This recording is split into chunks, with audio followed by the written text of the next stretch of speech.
With the release of Versus Mode on the horizon, people have begun to wonder just how it will affect Vermintide as a whole. Some wonder if it will breathe new life into the game, while others wonder if it'll boost the overall player count, but a vast majority of people ask the same question. Will the addition of PvP invite toxicity into Vermintide? Before answering this, though, we must first ask a different question. Why are PvP games prone to toxicity in the first place? There is no denying that the internet is an inherently volatile creation. The anonymity that comes with being active on the internet allows individuals to do and say whatever they want without the fear of repercussion, which is the main catalyst for the overwhelming tide of toxicity that is often encountered while online. The term toxicity is most often used in reference to harmful or poisonous remarks. Threats, insults, obscene speech, and identity-based hate are the most common forms of toxicity that we encounter on a daily basis while on the internet. And while there are other forms of toxicity, for the sake of our discussion, we'll be focusing on this specific criteria of toxicity. The specific amount of toxicity you encounter varies depending on which corner of the internet you find yourself in. While many might have differing opinions on where a specific online group or community lies in the realm of toxicity, many would agree that the gaming community as a whole resides on the higher end of the spectrum, with competitive PvP gaming communities being some of the most toxic communities on the internet. What is it about PvP, though, that makes people become so toxic? The problem can really be split into three main reasons, the first of which is regarding the games themselves. PvP games in general are prone to toxicity due to their inherently competitive nature, but PvP games with a ranked system are especially prone to toxicity because of the loss of something tangible. While it is true that no one enjoys losing, even in an unranked mode, the added punishment of the loss of rank causes that loss to feel more personal and devastating than if you were playing in an unranked mode. And while many different people have many different reactions to this kind of punishment, the most common form of reaction is anger, hostility, and toxicity. Second, people do not want to be perceived as bad in a PvP game due to how heavy people value one's own skill. People who are in a low rank are sometimes embarrassed when others find out, and this shame can reach astronomical levels if someone who perceives themselves as good falls low enough in a ranked system to a rank that they perceive as bad, and this shame can then transform into toxicity.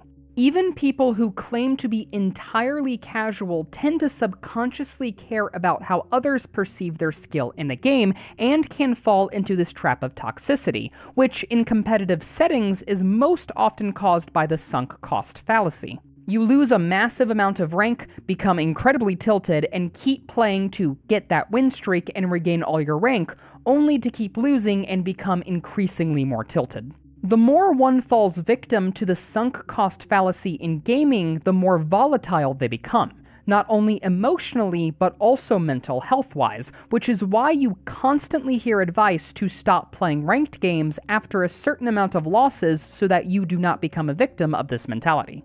This kind of mindset and aversion to being perceived as bad is even found in non-competitive PvP games to a certain extent, as simply losing a game can be enough of a reason for people to consider the losing team bad and worse than the winning team.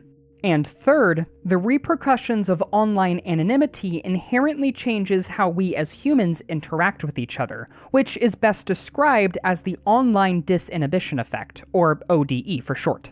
First introduced by John Soler in 2004, ODE explains that due to the inherent anonymity the internet offers to humans, every person behaves differently in virtual spaces than they would in face-to-face interactions. Soler categorizes ODE into 6 main concepts, each of which assist in highlighting the relationship between online disinhibition and toxicity within gaming.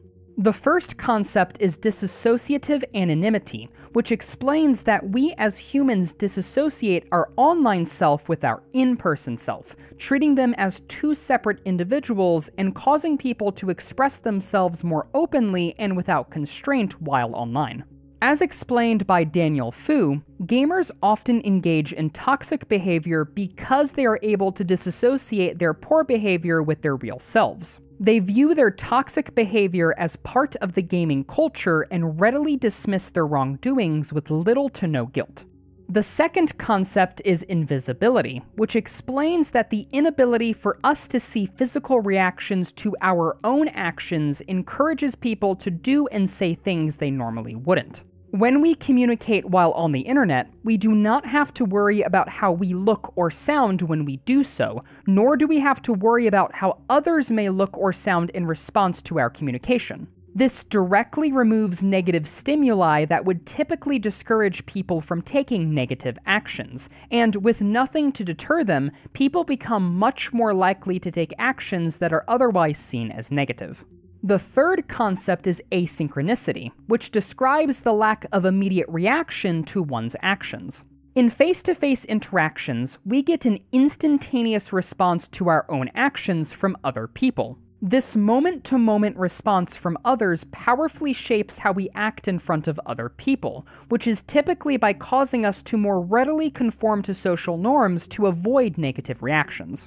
This form of response on the internet, however, is replaced with a delayed response, as there is often a gap between when we interact with someone versus when we actually witness their response. This delayed response allows people to leave and return to a conversation whenever they are willing and prepared to hear the response, rather than having to deal with the consequences of their actions right then and there. For the sake of time, we'll speed through the remaining 3 points, but I highly recommend reading the original paper as it's actually pretty interesting. His fourth point explains that by communicating primarily through text, humans tend to fall into the trap of solipsism much more easily. His fifth point describes that people who spend too much time online considers their online persona to not actually be themselves, and therefore don't feel the need to take responsibility for their actions while online. His final point explains that people inherently view each other as equals online due to a lack of clear authority, which causes people to consider one's personal rank or skill level much more important in order to create a basis for a social hierarchy. All of this research points to the fact that versus mode will invite some toxicity into the game. The question that now stands, though, is how much toxicity will we have to deal with? The good news is not too much. The community of Vermintide is small and tight-knit. A lot of people in the community are friends with each other, or at the very least recognize each other when they get into a game. Of course, there are a few exceptions, but a majority of people in this community are actively kind and patient, or at the very least, cordial with the people they encounter. I've been through my fair share of online communities in my life, and the Vermintide community is by far the nicest community I've ever been a part of, and I have no reason to believe that this community would see a significant change in its general attitude just because of a new game mode. It is undeniable, though, that we will be dealing with some increased toxicity. While I highly doubt we're going to get a massive influx of brand new players buying Vermintide just for the PvP alone, the new mode will bring back new and returning players alike. Some of these players will be longtime friends and returning legends, but I would personally wager that a vast majority of these players will be people who do not have any personal connection to this community at large, and therefore have no reason to be kind to the people within it, nor will they have any negative consequences to deal with if they choose to be unkind. Also, PvP experiences within games just does some weird things to people. I'm certain a lot of you watching knew or knows someone who transforms into an entirely different person when they play PvP games, and it's usually not for the best. To be clear, there is a large difference between harmless trash talk and banter and legitimate toxicity. All PvP games have banter and some trash talk within them, and there's nothing wrong with that, but there is a point when that trash talk crosses a line into outright hostility, which is when the problem truly begins. Does this mean that we should treat these new and returning players any differently, though? No, absolutely not. It's still our job as vets to welcome in people to the community, but we certainly do not have to suffer fools or be forced to deal with them. I am a firm believer that change starts with an individual, which is why I made this channel the way that it is, with the focus on offering a safe space for people to enjoy their games without having to deal with the toxicity that the internet often offers. I am just one person though, which is why I do need help. If we all do our part to fight toxicity and be kind when we can, then this community will always be a beacon of hope and light for those who need it the most. This community was there for me when I needed it the most, and I'll be damned if I'm going to let that slip away for others who also need it. Anyway, the main thing to take away from this video is that toxicity in Vermintide is inevitable with the addition of PvP, but it should overall be quite minimal, especially if we all do our part to keep it that way.